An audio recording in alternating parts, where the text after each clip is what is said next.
जी नाजरीन, पाकिस्तान के अंदर जो है वो बहुत सारे लोगों का एक कॉमन सवाल, बहुत सारे लोगों की रिक्वेस्ट कि पाकिस्तान के अंदर प्रॉपर्टी मार्केट जो है क्रैश क्यों हुई है। देखें जी, पाकिस्तान के अंदर महंगाई का रोना और सारी चीज़ें महंगी तो हो रही हैं और इसके साथ साथ कुछ अच्छी खबरें भी आ रही हैं, कुछ बुरी खबरें भी हैं। लेकिन हम बजाय इसके कि बुरी खबर को डिस्कस करें, प्रॉपर्टी मार्केट क्रैश की वजह जान लेते हैं। देखें जी, सबसे पहले तो बात सुने, प्रॉपर्टी मार्केट के अंदर पाकिस्तान में लोगों ने दिल खोल कर इन्वेस्टमेंट की। हमारे यहाँ जब कोई भी चीज महंगी होती है तो हर बंदा सोचता है कि शायद यही एक जरिया है तमाम तर दुनिया के कमाने का, यही एक जरिया है जिससे सारे पाकिस्तान के अंदर लोग पैसा कमा रहे हैं, क्यों ना मैं भी पैसा लगा के इन्वेस्ट करके इसमें बहुत सारा पैसा कमा लूं। अब यहाँ पर प्रॉपर्टी मार्केट क्रैश क्यों हुई कि जब पाकिस्तान के अंदर एग्रीकल्चरल लैंड सारी तबाह करके उसके ऊपर प्रोजेक्ट्स बनाए गए, बड़ी बड़ी हाउसिंग सोसाइटीज बनाई गई। और हाउसिंग सोसाइटीज का सबसे बड़ा ट्रेंड ये था कि कोई भी बड़ी स्टेट माफिया या कोई भी बड़ी रियल एस्टेट हाउसिंग सोसाइटी देखे, उसने ओपन बुकिंग भी की और डीलर्स के थ्रू भी बुकिंग की।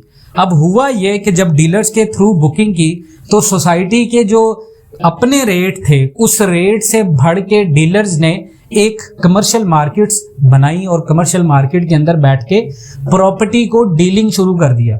अब प्रॉपर्टी डीलिंग में क्या हुआ कि 5 मरले की जो फाइल थी, जो फाइलों में बिक रही थी, जो इंस्टॉलमेंट के ऊपर, उसकी कीमत इतनी ज्यादा बढ़ा चढ़ा कर पेश कर दी गई, उसको इतना ज्यादा बबल क्रिएट करके ऊपर ले जाया गया कि आम इंसान की पहुंच से प्रॉपर्टी बाहर हो गई।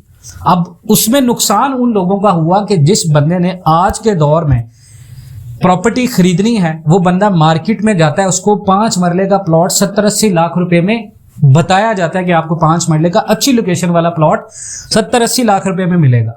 अब वही बंदा अगर 70-80 लाख रुपए इन्वेस्टमेंट कर देता है तो वो फंस जाता है। उसकी वजह यह है कि इतनी महंगाई में अगर कोई रिस्क लेके इन्वेस्टमेंट कर भी दे तो वो बिकती नहीं है। उसकी वजह यह है कि लोगों के पास पैसे नहीं है। पाकिस्तान के अंदर जो इन्वेस्टर पैसा लगा रहे थे, जिनकी वजह से या जिन डीलर्स की वजह से आज प्रोजेक्ट इतने महंगे हुए थे, आज वो डीलर आपको नहीं मिल रहे। बेरोजगारी हो चुकी है, लोगों के पास ग्राहक नहीं आ रहे, डीलर्स के पास काम नहीं है। इसकी बड़ी मिसालें हैं, जिंदा मिसालें हैं कि अगर आप बहरिया टाउन कराची को देखें, बहरिया टाउन लाहौर को देखें, लेक सिटी लाहौर को देखें, लाहौर रियल एस्टेट को देखें, ब्लू वर्ल्ड सिटी को देखें, आप कोई भी ऐसा मंसूबा जो बड़े लेवल पे बना है, DHA को देखें, आपको बायर नहीं मिलेगा। उसकी वजह यह है कि आपके मुल्क में जो इन्वेस्टर पैसा लगा रहे थे रियल एस्टेट में, वही जो इन्वेस्टर हैं वो दूसरी स्कीम्स में अब पैसा लगा रहे हैं।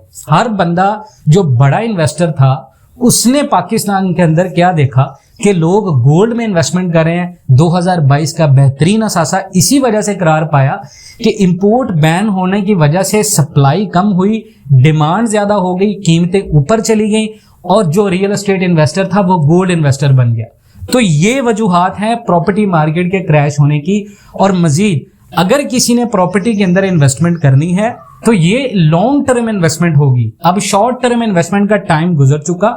अब पाकिस्तान के अंदर इलेक्शन होंगे, हालात बेहतर होंगे, नई हुकूमत आएगी, नई पॉलिसियां बनाएगी, प्रॉपर्टी टैक्सेस रिवाइज होंगे, इनमें एडिंग होगी, इनमें माइनस होगा। ये अभी आने वाली हुकूमतों का काम है। फिल वक्त प्रॉपर्टी के ऊपर जो टैक्सेस हैं और IMF की शर्त जो है वो सख्त तरीन है प्रॉपर्टी के हवाले से, जिसकी वजह से प्रॉपर्टी का मुस्तकबिल आने वाले कुछ वक्तों के लिए ताबनक है। 2 से 3 साल के बाद अगर आप कहें तो आपको प्रॉपर्टी में इन्वेस्टमेंट का फायदा हो सकता है। फिल वक्त अगर इन्फ्लेशन को काउंट करें जो कि 40 से 48% तक है, तो आपको रिटर्न में जो रियल एस्टेट है, प्लॉट आपको पैसा नहीं देगा शॉर्ट टर्म इन्वेस्टमेंट में। तो ये वजूहात हैं प्रॉपर्टी क्रैश होने की। अगर आप इन तमाम बातों से इत्तेफाक करते हैं, कमेंट सेक्शन में अपनी कीमती राय का इजहार करें। इंशाल्लाह मिलते हैं नेक्स्ट वीडियोस में, तब तक के लिए अल्लाह हाफिज।